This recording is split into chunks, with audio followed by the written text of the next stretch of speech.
പ്രശാന്തേട്ട, ഉത്തരേന്ത്യയിൽ കോൺഗ്രസ് അതോടൊപ്പം തന്നെ അവരുടെ കൂടെയുള്ള ഘടകകക്ഷികളും ഈ വലിയ തിരിച്ചടി ഉണ്ടാകാനുള്ള കാരണം നാം പരിശോധിക്കുമ്പോൾ ഒന്നാമത് നിൽക്കുന്ന കാരണം ഈ നിരന്തരമായി ഉണ്ടാകുന്ന ഹിന്ദു വിരുദ്ധ പരാമർശങ്ങളും അതോടൊപ്പം തന്നെ ഹിന്ദു വിരുദ്ധമായ നിലപാടുകളുമാണ്. ആ നിലപാടുകൾ കാരണം വലിയ തകർച്ചയാണ് ഇവർക്ക് ഉണ്ടാകുന്നത്. പക്ഷേ അതിൽ നിന്നൊന്നും പാഠം ഉൾക്കൊള്ളുവാൻ ഇവർ തയ്യാറായിട്ടില്ല. വീണ്ടും അഖിലേഷ് യാദവ് രംഗത്തെത്തിയിരിക്കുകയാണ്. അദ്ദേഹം പറയുന്നത് സംഭാലുമായി ബന്ധപ്പെട്ട് ഒരു വിഷയം ഇപ്പോൾ ഉത്തർപ്രദേശിൽ നടക്കുകയാണല്ലോ. ആ പശ്ചാത്തലത്തിലാണ് അദ്ദേഹത്തിന്റെ ഈ വിവാദ പരാമർശം. യോഗിയുടെ വസതിക്കടിയിലാണ് ശിവലിംഗം എന്നാണ് അദ്ദേഹം പറയുന്നത്. കഴിഞ്ഞ ലോക്സഭാ തെരഞ്ഞെടുപ്പിൽ വലിയ മുന്നേറ്റമാണ് അദ്ദേഹം ഉണ്ടാക്കിയത്. ഇനി അതിന്റെ അഹങ്കാരമായിരിക്കുമോ ഇങ്ങനൊരു പ്രസ്താവനയ്ക്ക് കാരണം? അല്ല, അതിനകത്ത് ഈ ഇപ്പം അഖിലേഷ് യാദവ് പറഞ്ഞിരിക്കുന്നത് അയാളുടെ അടിസ്ഥാന വോട്ടുകളുടെ ഒരു നിലനിൽപ്പിന് വേണ്ടി പറഞ്ഞു. അവിടെ ഈ ജാദവ മുസ്ലിം വോട്ടുകളുടെ അവരുടെ അച്ഛൻ്റെ കാലത്തൊട്ടെ അവരുടെ അടിസ്ഥാന വോട്ടുകളാണ്.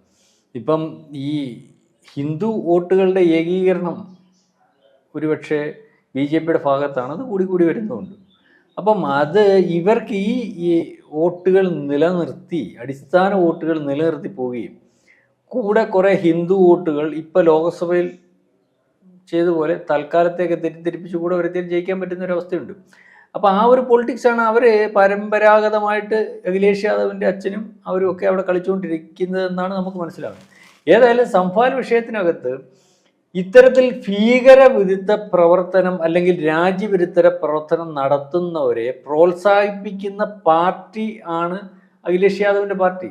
ഇത് നിയമസഭയിൽ യോഗി പറഞ്ഞിട്ടുള്ളതാണ്. പല ഘട്ടങ്ങളിൽ ഇതിൻ്റെ ഈ ഭീകര പ്രവർത്തനം നടത്തുന്നവരെ പിടിക്കുമ്പോഴും വെടിവെച്ച് കൊല്ലുമ്പോഴും അല്ലെങ്കിൽ മാഫിയകളെ പിടിക്കുമ്പോഴും അവരേറ്റുമുട്ടലിൽ മരിക്കുമ്പോഴും സ്ത്രീകളെ പീഡിപ്പിക്കുന്നവരെ പിടിക്കുമ്പോഴും അല്ലെങ്കിൽ അവരെ പോലീസ് അറസ്റ്റ് ചെയ്യുമ്പോഴും ഒക്കെ അവരെ പരിശോധിക്കുമ്പോൾ ഇവരെല്ലാം അഖിലേഷ് യാദവിൻ്റെ അല്ലെങ്കിൽ മാഫിയ ഗ്രൂപ്പിൻ്റെ ഒക്കെ ആളാണ്. ഇത് വ്യക്തത വരുത്തി പോകുന്നൊരവസ്ഥ വരികയും ആ വ്യക്തത വരുത്തി പോകുമ്പോൾ അത് അവിടുത്തെ രാഷ്ട്രീയത്തെ സംബന്ധിച്ചിടത്തോളം അവരുടെ അച്ഛൻ്റെ സമയം തൊട്ടേ മാഫിയ ഗ്രൂപ്പിനെ ഉപയോഗിച്ച് പ്രദേശങ്ങൾ പിടിച്ചടക്കി അല്ലെങ്കിൽ ആ മാഫിയ ഗ്രൂപ്പിനെ ഉപയോഗിച്ച് ഇതുപോലെ കോടാനുകോടി രൂപകൾ പല മേഖലയിൽ നിന്നും കണ്ടെത്തി അതിൻ്റെ ഭാഗം പറ്റി പോകുന്ന ഒരു അവസ്ഥയാണ് ഉണ്ടാകുന്നത്. ഈ മാഫിയ തലവന്മാരാണ് നാളെ കാലത്തെ MLA MP ഒക്കെ ആവുന്നത്. അപ്പോൾ അവരാണ് പോലീസ് സ്റ്റേഷൻ ഭരിക്കുന്നത്, അവരുടെ ആൾക്കാരാണ് നാട് ഭരിക്കുന്നത്, അവരുടെ ആൾക്കാരാണ് പെൺകുട്ടികളെ മാനഭംഗപ്പെടുത്തുന്നത്, അവരുടെ ആൾക്കാരെ വർഗീയ കലാപം സൃഷ്ടിക്കുന്നത്. അപ്പം ഇപ്പം ഈ വന്ന പറയാൻ സംഭാൽ വിഷയം അറിയാമല്ലോ. സംഭാൽ ഒരാൾ കൊണ്ടുവന്നു, ആ പള്ളി നേരത്തെ ശിവക്ഷേത്രമായിരുന്നു പറയുന്നു, ആ പള്ളി പരിശോധിക്കണമെന്ന് പറയുന്നു, ആ ശിവക്ഷേത്രത്തിൻ്റെ ഭാഗമായിട്ട് ഇപ്പോഴും നിൽക്കുന്നു, അല്ലെങ്കിൽ അതിൻ്റെ അവശിഷ്ടങ്ങളാണ്, അല്ലെങ്കിൽ അത് പരിശോധിച്ചാൽ മനസ്സിലാവും. സ്വാഭാവികമായിട്ടും കോടതി കേൾക്കുന്നു, കോടതി അതിനകത്ത് പരിശോധിക്കാൻ തീരുമാനിക്കുന്നു, പരിശോധിക്കാൻ ഉദ്യോഗസ്ഥന്മാരവിടെ ചെല്ലുമ്പോൾ അക്രമം ഉണ്ടാകുന്നു. അതിനുശേഷം നടത്തുന്ന കാര്യങ്ങൾ അവിടെ പ്രതിപക്ഷങ്ങൾ ഉയർത്തുന്നത് പോലെ നിസ്സാരമായിട്ട് അല്ലെങ്കിൽ ഒരു പ്രത്യേക ജനവിഭാഗത്തിൻ്റെ വികാരത്തിൽ ഊന്നി നടന്ന സംഭവങ്ങളൊന്നും അല്ലല്ലോ. അവിടെ സംഘടിച്ചവർ ഇപ്പത്തിൻ്റെ വളരെ കൂടുതൽ ആൾക്കാർ ആ പ്രദേശത്തിൽ ഉള്ളവരല്ലാതാകുന്നു, അപരിചിതരാകുന്നു, വെടിവെപ്പ് നടക്കുന്നു. അത് പോലീസ് വെടിവെച്ചില്ലെന്ന് പോലീസ് പറയുന്നു. ആ വെടിവെപ്പിൻ്റെ ഭാഗമായിട്ട് ആ വെടിവെച്ച അല്ലെങ്കിൽ വെടിയുണ്ടകളുടെ കാരേജുകൾ പാകിസ്ഥാൻ്റെ മുദ്രയുള്ളതാകുന്നു. അപ്പം എല്ലാ രീതിയിലും ചില കാര്യങ്ങൾ ഇന്ത്യയുടെ ഔദ്യോഗികമായിട്ട് അല്ലെങ്കിൽ ചില കാര്യങ്ങൾ ഗവൺമെന്റിന് പോലും വെളിയിൽ പറയാൻ പറ്റാത്ത രഹസ്യങ്ങൾ, ആഭ്യന്തര വിഷയങ്ങളായതുകൊണ്ട് വെളിയിൽ പറയാം. അപ്പോൾ അതോടൊപ്പം തന്നെ മറ്റൊരു കാര്യം, ഈ പറയുമ്പോഴും അഖിലേഷ് യാദവിന്റെ വോട്ട് ബാങ്ക് നിലനിർത്താനാണ് ഈ പ്രസ്താവന എന്ന് ചേട്ടൻ പറയുമ്പോഴും മറ്റൊരു കാര്യം, ആ വോട്ട് ബാങ്ക് നിലനിർത്തി കഴിയുന്നില്ലല്ലോ. കാരണം മുൻപ് തുടർച്ചയായി തന്നെ അധികാരത്തിലുണ്ടായിരുന്ന വലിയ ശക്തി ഉണ്ടായിരുന്ന ഒരു പാർട്ടിയായിരുന്നു അഖിലേഷ് യാദവിന്റെ SP. ഇപ്പോൾ കഴിഞ്ഞ 2 തവണയായി 2017-ലും 2022-ലും തുടർച്ചയായി തന്നെ യോഗി സർക്കാരാണല്ലോ അധികാരത്തിൽ വരുന്നത്. പിന്നീട് ഈ ലോക്സഭാ തെരഞ്ഞെടുപ്പിൽ ചെറിയ മുന്നേറ്റം, ഈ SP-യും കോൺഗ്രസ് സഖ്യത്തിന് ഇന്ത്യ മുന്നണിക്ക് 43 സീറ്റും ബാക്കി 30-ലധികം സീറ്റുകൾ BJP-ക്ക് നേടിയിട്ടുണ്ട്. ആ രീതിയിൽ ഒരു മാറ്റമുണ്ടായി.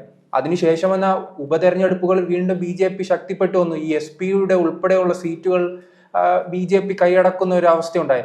അങ്ങനെയാണെങ്കിൽ ചിലപ്പോൾ ഇവർക്ക് പറ്റുന്ന തിരിച്ചടിയായിരിക്കുമോ, അവർ മനസ്സിലാക്കാത്തതായിരിക്കുമോ ഇങ്ങനെ ഈ ഹിന്ദു വിരുദ്ധത പറഞ്ഞ് പറയുമ്പോൾ അവരുടെ വോട്ട് ബാങ്കാണ് നഷ്ടപ്പെടുന്നതെന്ന് അവർ വീണ്ടും വീണ്ടും തിരിച്ചറിയാത്ത ഒരു അവസ്ഥയാണോ നിലവിലുള്ളത്? അല്ല, അതിനകത്ത് അവർക്ക് തിരിച്ചറിവ് ഉണ്ടാകുന്നുണ്ട്. കാരണം ഇതുവരെ നടത്തിക്കൊണ്ടിരുന്ന നമ്മൾ മുമ്പേ സംഭാൽ വിഷയത്തിന്റെ കാര്യം പറയുമ്പോൾ പരിശോധിക്കുമ്പോൾ മൊത്തവും പ്രശ്നങ്ങളായിരുന്നല്ലോ. അതായത് അവിടെ താമസിക്കുന്ന അനധികൃതം ഭൗതികം മോഷ്ടിക്കുന്നു, അല്ലെങ്കിൽ ഈ വെള്ളം മോഷ്ടിക്കുന്നു, എല്ലാം അനധികൃതമായതെല്ലാം കണ്ടെത്തി അതിൻ്റെ ആൾക്കാരെയും കണ്ടെത്തിക്കൊണ്ട് പോകുന്ന ഒരവസ്ഥ വരുമ്പോൾ ഇതിൻ്റെ എല്ലാം പുറകിൽ അവിടുത്തെ ഒരു MP കൂട്ടുനിൽക്കുക. അത് SP യുടെ MP ആണ്, അല്ലെങ്കിൽ ഇതിൻ്റെ ഭാഗം പാർട്ടിയാണ്. അപ്പം ഇതൊക്കെ മറച്ചു പിടിക്കുന്നതിന് വേണ്ടി, അല്ലെങ്കിൽ അതിൻ്റെ ഭാഗമായിട്ട് നിൽക്കുന്ന അത് ദിവസം നടത്തുന്ന ആൾക്കാരാണല്ലോ അതിൻ്റെ ഭാഗമായിട്ട്. അപ്പം അതിൻ്റെ ഭാഗമല്ലാതെ ഇനിയും, അല്ലെങ്കിൽ അവരുടെ ഭാഗമല്ലാതെ പറയുന്നതിനകത്ത് എന്തോ അർത്ഥം?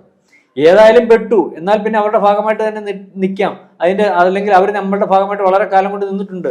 അങ്ങനെ നിൽക്കാൻ എന്തായാലും ഈ പറയുന്ന ഈ ഹിന്ദു വോട്ട്, അല്ലെങ്കിൽ അദ്ദേഹത്തിന്റെ ഈ യോഗി കിട്ടുന്ന വോട്ട് അദ്ദേഹത്തിന്റെ കയ്യിലില്ല. മാത്രമല്ല ഇദ്ദേഹത്തിന്റെ വോട്ടുകൂടെ യോഗി ആദിത്യനാഥിന്റെയും അല്ലെങ്കിൽ BJPക്കും പോകുന്നതുകൊണ്ടാണല്ലോ ഉപതെരഞ്ഞെടുപ്പുകൾ ഈ പറഞ്ഞ വ്യത്യാസം സംഭവിച്ചത്. അപ്പം ആ നിലവിലുള്ള രാഷ്ട്രീയത്തിൽ ഉറച്ചു നിൽക്കുകയാണ് അവിടെ, അല്ലെങ്കിൽ നിൽക്കുകയേ മാർഗമുള്ളൂ.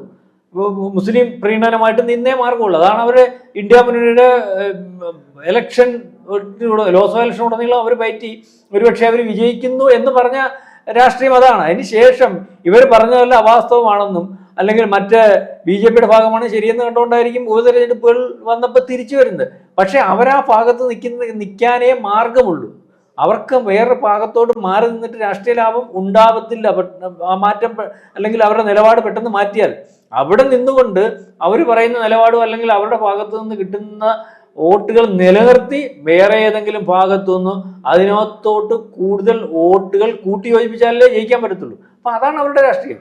അവരുടെ രാഷ്ട്രീയം ഇതാണെന്ന് തുറന്നു കാണിക്കുമ്പോൾ, അല്ലെങ്കിൽ തുറന്നു പറയുമ്പോൾ അവരുടെ കൂടെ നിൽക്കുകയല്ലാതെ എന്ത് മാർഗമാണ് അഖിലേഷിനുള്ളത്? അത് തുറന്നു പറച്ചിലേക്കും, അല്ലെങ്കിൽ പൊതുജനത്തിന് മനസ്സിലാവുന്ന രീതിയിലേക്കും യോഗി അതിനെയെല്ലാം തുറന്നു കാണിക്കുന്നു. അപ്പോൾ ഞാൻ ഇവരുടെ ഭാഗമല്ല എന്ന് പറഞ്ഞാൽ അതിനകത്ത് കാര്യം? അവരുടെ ഭാഗമല്ലെന്ന് പറയുമ്പോഴും ഗുണമൊന്നും ഉണ്ടാകത്തില്ല. അപ്പോൾ അവരുടെ ഭാഗം തന്നെയാണ്. യോഗി പറയുന്നതൊന്നും ശരിയല്ല, അല്ലെങ്കിൽ യോഗി പറയുന്നത് ശരിയാണെങ്കിൽ തന്നെ ഞാൻ ഇവരുടെ ഭാഗമാണ്. അപ്പോൾ എൻ്റെ ഭാഗം ഇതുവരെ നിന്നത് അവിടെ കിട്ടും. അതിൻ്റെ കൂടെ സമയം വരുമ്പോൾ തെറ്റിദ്ധരിപ്പിച്ചും, അല്ലെങ്കിൽ കഴിഞ്ഞ ലോക്സഭാ തെരഞ്ഞെടുപ്പിൽ കാണിച്ച പോലെ ആൾക്കാരെ കൂട്ടിയോജിപ്പിച്ച് മുന്നോട്ട് പോകുന്നതിന് വേണ്ടിയുള്ള ശ്രമമാണ്. അപ്പം ഈ ശിവലിംഗത്തിനും അല്ലെങ്കിൽ ആ വിഷയത്തിനും ഒക്കെ വളരെ പ്രാധാന്യം അവിടെ ഉണ്ട്.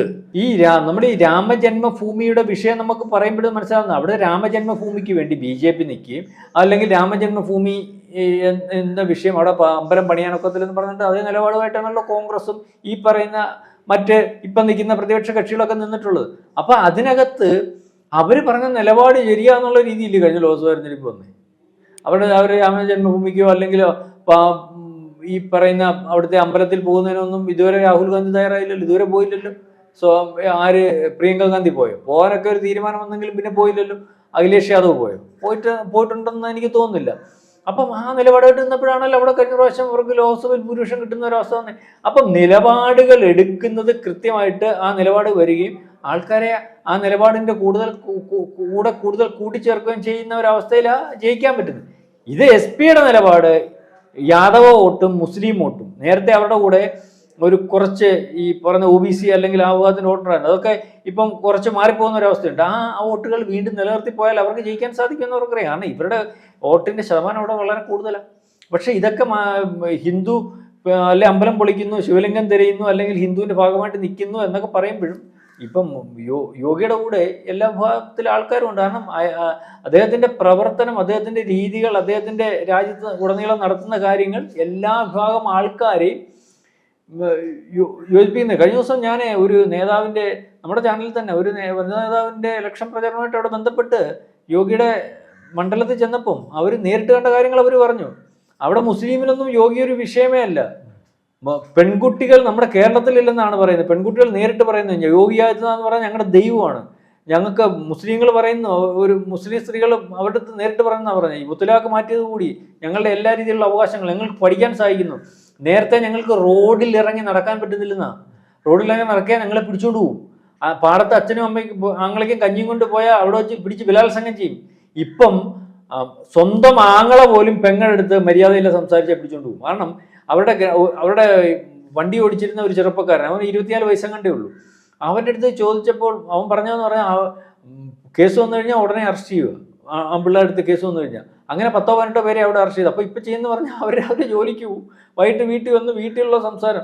സ്ത്രീകൾ വളരെ സുരക്ഷിതരാണ്. അപൂർവമായിട്ട് ചില വിഷയങ്ങളെ ഉണ്ടാകുന്നുള്ളൂ. വളരെ സുരക്ഷിതരാണ്. സ്ത്രീയെ ഉപദ്രവിക്കാനേ പറ്റത്തില്ല. അതായത് സ്ത്രീകൾ ഏറ്റവും ബഹുമാനം അർഹിക്കുന്ന ആൾക്കാരാണെന്നുള്ള. അപ്പം യോഗി എന്ന് പറയുന്ന ആളിന് ഈ പറഞ്ഞ നിങ്ങൾ പറഞ്ഞ പല ശ്രീത്ത് പറഞ്ഞല്ലോ, അവിടെ പലയിടത്തും കടന്നു കയറും. കാരണം ആൾക്കാർക്ക് തൃപ്തിയാണ്, പുള്ളിയുടെ ഭരണത്തിൽ തൃപ്തിയാണ്. അവർക്ക് സമാധാനത്തെ ജീവിക്കാൻ പറ്റുന്നു, വിദ്യാഭ്യാസം ചെയ്യാൻ പറ്റുന്നു, വിദ്യാഭ്യാസമുള്ളവർക്ക് ജോലി കിട്ടുന്ന സംവിധാനത്തിലേക്ക് രാജ്യത്തെ നയിക്കുന്നു. മുസ്ലിമിനും തൃപ്തിയാണ്, ഹിന്ദുവിനും തൃപ്തിയാണ്, എല്ലാവർക്കും തൃപ്തിയാണ്. ഇതിൻ്റെ ഇടയ്ക്ക് നിന്ന് കലക്കിക്കൊണ്ട് സാധാരണക്കാരിടയിൽ ഈ പറയുന്ന അവ്യക്തത വരുത്തി പോകുന്ന ഒരു അവസ്ഥയിൽ നിന്ന് മാറി ആൾക്കാർ പ്രബുദ്ധമായി, സമ്പന്നമായി. അപ്പൊ ഇനി തെറ്റിദ്ധരിപ്പിക്കാൻ ഒക്കത്തില്ല. അവരെ പ്രബുദ്ധമാക്കിയതും സമ്പന്നമാക്കിയതും ഒക്കെ ആരാണെന്ന് ചോദിച്ചാൽ അവരുടെ കൂടെ നിൽക്കുന്ന ഒരവസ്ഥ വരും. അത് അങ്ങനത്തെ ഒരു ബോധമുള്ള സമൂഹത്തിലേക്ക് പോകും. നമ്മുടെ ഈ ആൾക്കാരെ തെറ്റിദ്ധരിപ്പിക്കാൻ എപ്പോഴും പറ്റുന്നതെന്ന് പറഞ്ഞാൽ അവർ പ്രബുദ്ധമല്ലാതെ വരുമ്പോഴും അവർക്ക് മാർഗമില്ലാതെ വരുമ്പോഴും ഒക്കെയാണ്. അപ്പോൾ യോഗി ആ രീതിയിൽ മുന്നേറുകയാണ്. അതിനെ വീണ്ടും പഴയ രാഷ്ട്രീയം ഉപയോഗിച്ച് അല്ലെ പഴയ മുദ്രാവാക്യം ഉപയോഗിച്ച് തടയുന്നതിന് വേണ്ടിയുള്ള ശ്രമമാണ്. യോഗിയുടെ കീഴിൽ ശിവലിംഗം ഉണ്ടെങ്കിൽ യോഗി എൻ്റെ പുറത്ത് കയറി എന്ന കാര്യം പറയുന്നത്. അതിന് അഖിലേഷ് യാദവ് ആവർത്തിച്ച് പറയേണ്ട, യോഗിയുടെ കീഴിൽ ശിവലിംഗം ഉണ്ടെന്നും അല്ലെങ്കിൽ മേളിൽ ശിവലിംഗം ഉണ്ടെന്നും യോഗി ധരിച്ചിരിക്കുന്നത് കാവ്യാണെന്നും യോഗി ഒരു സന്യാസിയാണെന്നും യോഗി ഹിന്ദുത്വവാദിയാണെന്നും അല്ലെങ്കിൽ യോഗി ഇത്രയും വളർന്നു വന്നത് ആ മുദ്രാവാക്യത്തോടു കൂടിയാണെന്നും അഖിലേഷ് യാദവ് മറന്നു പോകാതിരിക്കുന്നത് നന്നാവും. കാരണം യോഗി സന്യാസിയും ഹിന്ദുത്വവാദിയും തീവ്ര ഹിന്ദുത്വ നിലപാടുള്ള ഒക്കെ ആളായിട്ട് തന്നെയാണ് യോഗി അവിടെ അജയനായിട്ട് മുന്നോട്ട് പോകുന്നത്. ഈ അഖിലേഷ് യാദവിന്റെ ഈ മുദ്രാവാക്യം കൊണ്ട് യാതൊരു രാഷ്ട്രീയ ലാഭവും അഖിലേഷ് യാദവിന് ഉണ്ടാക്കത്തില്ല. പക്ഷേ അഖിലേഷ് യാദവിന് അറിയാവുന്ന മുദ്രാവാക്യം അത് മാത്രമേ ഉള്ളൂ. അതുകൊണ്ട് അയാൾ അത് ആവർത്തിച്ചുകൊണ്ടേയിരിക്കും. കൂടുതൽ വാർത്തകളും വിശേഷങ്ങളും നിങ്ങളിലേക്ക് എത്താൻ ABC മലയാളം സബ്സ്ക്രൈബ് ചെയ്യുക, ബെൽ ബട്ടണും അമർത്തുക.